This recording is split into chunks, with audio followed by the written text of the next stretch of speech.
ඉතින් මට ඔයාලට තව දෙයක් කියන්න අමතකුණා. අනේ සමාව වෙන්න ඕනේ. ඉතින් තව දෙයක් කියන්න අමතකුණා. මොකක්ද දන්නවද? මේක අනිවාර්යෙන් අහලා යන්න. මේක අහන්න නැතුව යන්න එපා. මේක අනිවාර්යෙන් අහලා යන්න. මේක ගොඩාක්ම සෝචනීය දෙයක්. ඒක මොකක්ද දන්නවද? මම මේ කුවේට් එකේ වැඩ කරන්නේ. ඉතින් මම වැඩ කරන ජොබ් එකත් එක්ක මට මේ කුවේට් එකේ ඇතුළේ ඉන්න වැඩ කරන ගෙවල් වල ගෘහ සේවිකා වැඩ කරන ගෘහ සේවිකා ඉන්න ගෙවල් වල එළියටවත් දෙන්නේ නැහැ. ගෙවල් වල එළියේ ඉන්න කට්ටියත් ඒක දන්නවා. එළියේ ඉන්න කට්ටිය. ඉතින් එයාලටත් ඒ වගේ එයාලට විතර ඇතුළේ ඉන්න කට්ටියට නෙවෙයි එළියේ ඉන්න කට්ටියට මේ ප්‍රශ්න තියෙනවා. මේ ප්‍රශ්න ගැන කවුරුත් කතා කරන්නේ නැහැ. ඉතින් මම ගියපු හැම තැන් වලම මම කරන මගේ ජොබ් එක අනුව ඉතින් මම මතා මේක වැඩ කරන්නේ. ඉතින් ඒකේ මම ඩෙලිවරි අරන් යනකොට ගෙදරට කෑම එක අරන් ගියාම එළියට එන්නේ වැඩ කරන ගෙදර ගෘහ සේවිකාව සර්වර්. ඒ කියන්නේ කදාම. එතකොට ලංකාවේ කට්ටිය ගොඩක් දෙනෙක් හම්බ වෙනවා මට. ඒ කට්ටිය අද මම බැලුවා ගොඩක් දෙනෙක් දුක් වෙනවා. එයාලා හැමෝම අයියේ මේ කතා කරාද ලංකාවට අපිට කතා කරන්න දෙන්නේ ලංකාවේ හිටිය නම් ඉවරයි. අපරාධ අපි මෙහෙ ආවේ. ඇයි අපි මේ ආවේ මේ කියලා එයාලා ගොඩක් දුක් වෙනවා. මම මේ කියන දේ පොඩ්ඩක් තරහ නැතුව ඉන්න සෙට් එකම පුළුවන් තරම් ෂෙයා කරන්න. එයාලා ඒ ගෙවල් වල කට්ටියට පුළුවන් විතර. මොකද ලංකාවේ කරන්ට් එක නැහැ. ෆෝන් charge කරගන්න දෙයක් නැහැ. ෆෝන් charge කරන්න පුළුවන් තැන් තියෙනවා. ඔයාලා මේ වීඩියෝ එක දකිනවා නම් ඔයාලා පුළුවන් තරම් ඉක්මනෙමින් අනේ අම්මේ තාත්තේ අයියේ අක්කේ නැන්දේ සීයේ ආච්චි එතකොට පවුල හෝ මහත්තයා හෝ හස්බන්ඩ් හෝ වයිෆ් හෝ ඔයාලා ඉන්න ලංකාවේ ඉන්න කට්ටිය මේ රටවල් වල ඉන්න රූට් එක විතරක් නෙමෙයි සියලුම රටවල් වල ඉන්න සමහර සෙට් එකක් ඉන්න එයාලට ගාණක් නැහැ. ඒවා අපි දකින්න සෝෂල් මීඩියා වල ඒගොල්ලන්ට ගාණක් නැහැ. ඒවා කල්ලිවල්ලි හලාස්. ඉතින් ඒක නිසා අපිට ඒවල වැඩන්නේ. අපි බලන්න ඕන මිනිස්සුયો ගැන. ඉතින් ඒක නිසා මිනිස්සුන්ට කැක්කුමක් තියෙන මිනිස්සෙක් තමයි ඒකට දන්නේ. ඉතින් ඒක නිසා මම කියන්නේ දෙයන්නේ ඔයාලා හැමෝම ලංකාවේ ඉන්න මේ රටවල් වල ඇවිල්ලා ලංකාවෙන් රටවල් වලට ඇවිල්ලා ඔයාලගේ පවුලේ කට්ටිය පවුලේ එක්කෙනෙක් හරි දෙන්නෙක් හරි තුන් දෙනෙක් හරි ඔයාලා පුළුවන් තරම් ෆෝන් එක කොහොම හරි charge කරගෙන මැසේජ් එකක් හරි නැත්නම් කෝල් එකක් හරි ගන්න යාලට. මේ රටේ ඉන්න කට්ටියට මේ ගෘහ සේවිකාව වැඩ කරන කට්ටිය ගොඩක් දෙනෙක් හරි අනාථ වෙලා ඉන්නේ. එයාලා හරි දුකෙන් ඉන්නේ. එයාලා බලන් ඉන්නේ අම්මා කතා කරනකම් තාත්තා කතා කරනකම් අයියා කතා කරනකම් අක්කා කතා කරනකම් මහත්තයා කතා කරනකම් වයිෆ් කතා කරනකම් මේ කට්ටිය බලන් ඉන්නේ. එයාලා හරි අමාරුවෙන් ඉන්නේ. එයාලා කියනවා අයියානේ කතා කරන්න මං මට ඔයාලා ෂෙයා කරන්න. එක්ක නැත්තම් ඔයාලා මට කියන්න මොකද්ද වෙන්න ඕනේ කියලා. මං ඒ පුළුවන් විදිහට මට පුළුවන් දේක් මං කරන්න try කරා.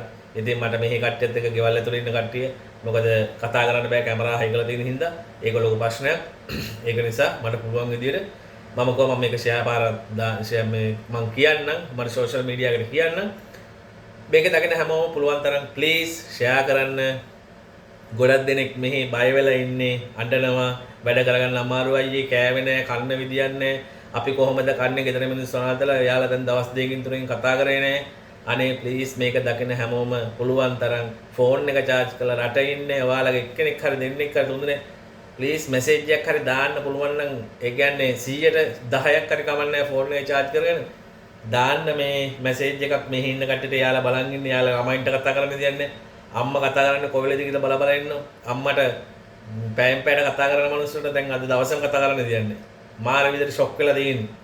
ඉතින් ඒක නිසා මම මේ කියන්නේ මෙහි විතරක් නෙමෙයි අනිත් රටවල මම දන්නේ මට දැනෙන මිඩල් ඊස්ට් කන්ට්‍රි වල සහ යුරෝප් කන්ට්‍රි වල සාමාන්‍ය කට්ටිය යුරෝප් කන්ට්‍රි වල සහ යුරෝප් කන්ට්‍රි වල ගොඩක් දෙනෙක් අතුර මම කියන්නේ 90ක් විතර 10ක් මම දන්නේ ඊතුරු කට්ටිය.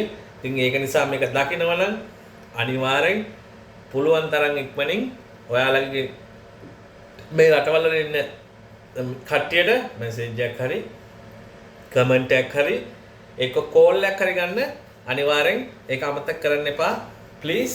මේ මම ඒක කියන්න ගියේ මට ඒක අමතකුණා කියන්න. ඉතින් මේ මොකද අපිටත් දුකයි මොකද එයාලා මේ වැඩ කළා මැල්ල පය ගන්න කුදී ඉඳන් නැහෙල්ලා කුස්සියේ ඉඳලා වැඩ කරලා ඩ්‍රයිවිං කරලා පාරවල් ගානේ ගිහිල්ලා ගෙවල් අස් කරලා බලන් ඉන්නේ කොයිලද ගෙදරට කතා කරන්නේ කියලා. ෆෝන් එක කොයිලාද ගන්නෙ කියලා. සමහරක් කට්ටිය කියන ෆෝන් එක TikTok කරනවා අර කරනවා මේ කරනවා නෑ. එහෙම නෙමෙයි. ඒක මෙහි රටකට එන්න ඕනේ තේරෙන්නේ. මොකද්ද කියලා මේ මානසික නිදහස. ෆෝන් එක නැත්තම් අපි ඔක්කොම බ්ලකස් කලාස් ඉවරයි. ෆෝන් එක නැත්තම්. නිදහස කියන්නේ ෆෝන් එක තමයි රටකට ආවහම. ඒක හැමෝම දන්න. ඉතින් මේක පුළුවන් තරම් ෂෙයා කරන්න, කමෙන්ට් කරන්න, පුළුවන් තරම් කියන්න, දන්න කියන කෙනෙක්ට මේක ආරංචියෙන් යවන්න. මේක මේ කියන්න. මේ කට්ටිය ගොඩ දෙනෙක් කසරලා ඉන්නේ. මේ මොකද්ද ගොඩම මේ ඔය දැන් මේ රටේ පවතින මේ අයහපත් කාලගුණයේ හින්දා මේ කරන්ට් එක නැති එකයි. එතකොට මේ කිසිම දෙයක් නැහැ නේ. ෆෝන් සමහර කට්ටියට ෆෝන් charge කරගන්න පුළුවන් net එක දාගන්න දෙන්නේ. ඉන්ටර්නෙට් නැහැ. එතකොට සමහර කට්ටියට ෆෝන් එකේ කාඩ් එක දාගන්න දෙන්නේ. ඉතින් ඒ වගේ පුළුවන් දෙනෙක් කොහොම හරි අනේ ප්ලීස් වැඳලා කියන්න. පුළුවන් තරම් මේක ෂෙයා කරලා ඉන්න ඒ කට්ටියට කතා කරන්න. ඒක තමයි මූලිකම යුතුයම දේ. ඉතින් ඒක නිසා වැඳලා කියන්න. පරිස්සමෙන් ඉන්න ඔයාලා හැමෝම ආදරේ ඔයාලා හැමෝටම මේක කියන්න ගෙදර කට්ටියට ඉක්මනට මේ රටවල ඉන්න කට්ටියට කතා කරන්නයි කියලා. එහෙනම් ජය වේවා ජේසුවිට බුසන්නයි අල්ලා දෙවියටයි හැමෝම පරිස්සමෙන් ඉන්න. Thank you.